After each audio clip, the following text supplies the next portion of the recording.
नमस्कार, मेरा नाम ज्ञानेश्वर है और आप देख रहे हैं लाइव सिटीज।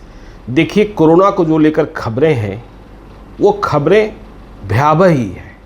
हालांकि हमें और आपको ऐसा लग रहा है कि नए संक्रमित कम मिल रहे हैं, सरकारी रिकॉर्ड भी यही कहते हैं। लेकिन जो नया ट्रेंड दिखाई पड़ रहा है कि नए संक्रमित मरीजों की संख्या भले कम हो रही हो पर मौत अधिक हो रही है, तो यह और भी खौफनाक है।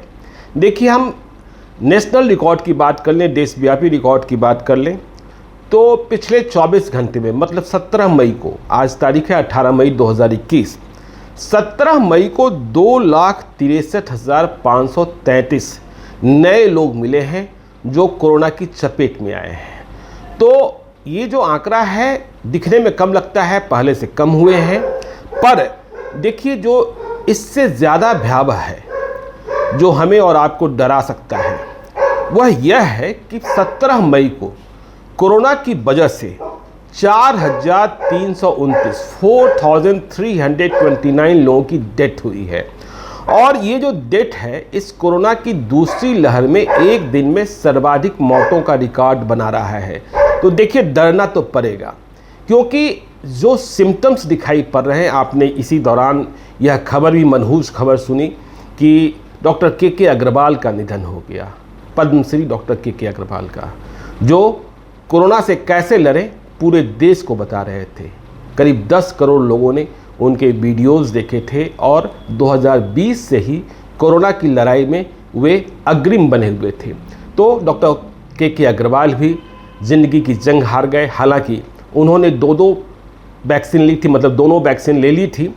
तो मौतों की संख्या बढ़ती जा रही है। हमने आज IGIMS की रिपोर्ट भी देखी, इंदिरा गांधी आयुर्विज्ञान संस्थान पटना की एक रिपोर्ट, जो ये कहती है कि मरीज ठीक होता दिखता है, कोरोना से बाहर आता दिखता है। डॉक्टर मनीष मंडल हैं, सुपरिटेंडेंट हैं, वे इस बात की जानकारी दे रहे थे। एक प्रेम कुमार का उदाहरण भी दिया गया।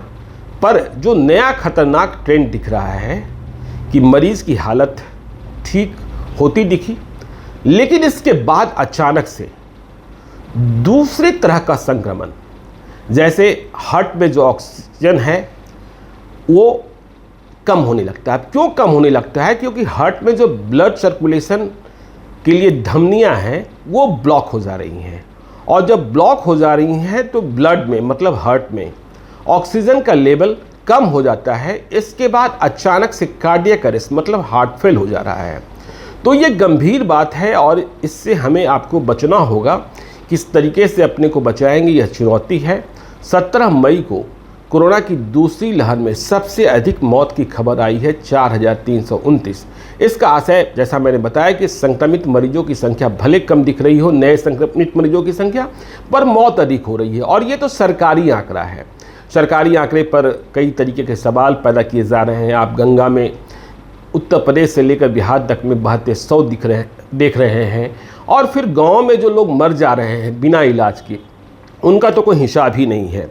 तो देखिए, अब जो हालात हैं 17 मई की रिपोर्ट के मुताबिक कि देश में, मतलब अपने देश में 2,52,28,996 ऐसे लोग हैं जो कोरोना इन्फेक्टेड हुए, और इनमें से 33,53,765 मामले अब भी एक्टिव हैं, मतलब कोरोना का एक्टिव केस है।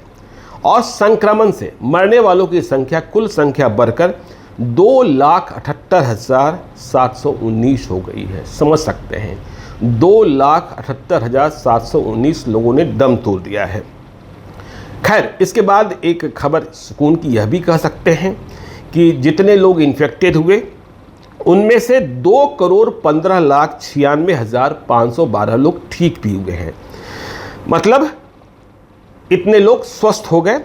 और अब तक यदि हम वैक्सीन की बात करें तो भारत में 18,44,53,149 लोगों को वैक्सीन लगाई जा चुकी है। इनमें से अधिक संख्या वैसे लोगों की है जिन्हें वैक्सीन की पहली डोज लगी है, या कोविशील्ड या फिर कोवैक्सीन।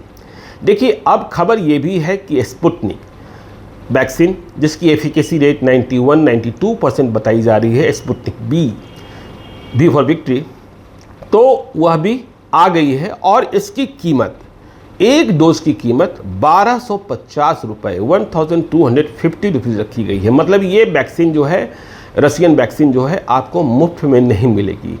इसकी कीमत 1250 रुपये तय की गई है और यह कोविन ऐप पर भी आ गई है। मतलब इस वैक्सीन को अब आप ले सकते हैं। हालांकि सवाल अब भी उठता है और डॉक्टर्स कहते हैं कि देखिए 1250 रुपये की एक वैक्सीन, मतलब डबल डोज 2500 रुपये की, 2500 रुपीज़ की, हर कोई तो नहीं ले सकेगा। हाँ, जो कैपेबल हैं वो लेंगे और ये जान कर लेंगे कि इसकी एफिकेसी रेट ज़्यादा अच्छी है।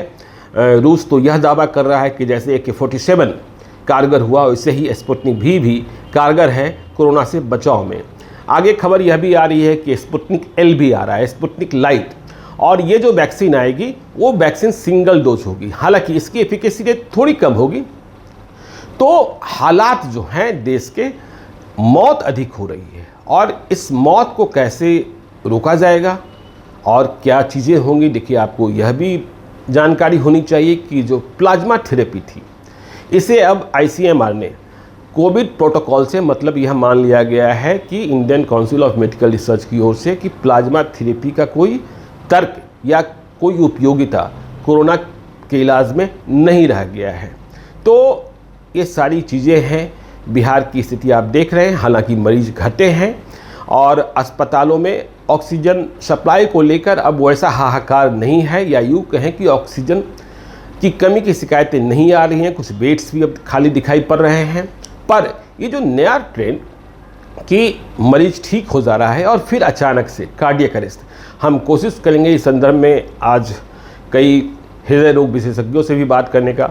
सबसे अच्छा तो होता कि डॉक्टर प्रभात कुमार स्वस्थ होते, बिहार के सबसे बड़े कार्डियोलॉजिस्ट, उनसे ही बात करते, लेकिन वे स्वयं कोरोना पॉजिटिव हैं और बहुत ही गंभीर स्थिति में हैं। आपको पता है कि उन्हें एयर एम्बुलेंस से हैदराबाद ले जाया गया था, जहां उन्हें किम्स अस्पताल में भर्ती कराया गया है। उनके स्वास्थ्य के बारे में रोज़ जानकारी हैदराबाद के पुलिस कमिश्नर अंजनी कुमार देते हैं, जो बिहार के ही रहने वाले हैं, अरवल के रहने वाले हैं। डॉक्टर प्रभात कुमार भी अब इस बात को समझिए, उन्होंने दोनों वैक्सीन ले ली थी, मतलब दोनों खुराक ले ली थी। तो वैक्सीन पर भरोसा करना है, क्योंकि सभी कह रहे हैं कि वैक्सीन की यदि आप दोनों खुराक ले लेते हैं, दोनों डोज ले लेते हैं, तो लेस हॉस्पिटलाइजेशन, मतलब हॉस्पिटल जाने की नौबत कम आएगी। पर अब उदाहरण ऐसे भी मिल रहे हैं कि नहीं, जिन्होंने दोनों वैक्सीन ली है वे भी अधिक संक्रमित हो जा रहे हैं। हालांकि इनकी संख्या कम है, लेकिन सबसे बड़ा उदाहरण तो डॉक्टर के अग्रवाल का ही है, जो देश में अलग जगा रहे थे कोरोना से कैसे बचना है, क्या ट्रीटमेंट होगा, क्या प्रोटोकॉल होगा, कहाँ गलती हो रही है, कहाँ सावधानी बरतनी है। और जब वे स्वयं भी पॉजिटिव हो गए थे तब भी वे लाइव हुए थे और उन्होंने अपनी जानकारी कि उन्हें क्या समस्या हो रही है, किस तरीके से वे संक्रमित हुए हैं, सांस लेने में क्या परेशानी हो रही है, फेफड़े में किस तरीके से संक्रमण फैला है, सब कुछ बता रहे थे। तो इन खबरों पर आप ध्यान बनाए रखिएगा। स्पुतनिक V आ गया है, 1250 रुपये कीमत रखी गई है। मौत अधिक हो रही है, मरीज ठीक होता दिख रहा है, लेकिन अचानक से कार्डियक अरेस्ट की शिकायतें आ रही हैं। तो इन खबरों पर हम भी बने रहेंगे। आप देखते रहिए लाइव सीरीज को। यदि अब तक आपने हमारे YouTube चैनल को सब्सक्राइब नहीं किया है तो ज़रूर कर लीजिएगा, और यदि इस वीडियो को Facebook के माध्यम से देख रहे हैं तो पेज को लाइक कीजिएगा, ट्विटर पर भी हमें फॉलो कीजिए। धन्यवाद।